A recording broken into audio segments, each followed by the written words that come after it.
আমি আজ এসেছি জহরাতলায়, মালদা বিখ্যাত মন্দির মায়ের। এখানে পুজো দিতে পেরে ভীষণ খুশি। শনি মঙ্গলবারে ভিড় হয়, শনি মঙ্গলবার মন্দির খোলা থাকে, তবে বৈশাখ জ্যৈষ্ঠ মাস নাকি প্রতিদিনই পুজো হয়। যাই হোক, এসে দেখলাম মন্দির বন্ধ। তারপরে অপেক্ষা করতে করতে পুরোহিতের নাম্বার নিয়ে পুরোহিতকে ফোন করা হলো। তারপর মন্দির এসে পুরোহিত খুললেন। এইটার চারপাশটা অসাধারণ, মন খুশি, ভীষণ খুশি। মাকে পুজো দিতে পারলাম।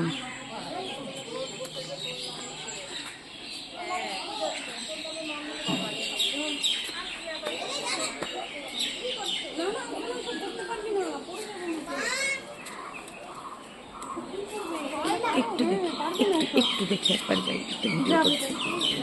যেতে পারবো কি?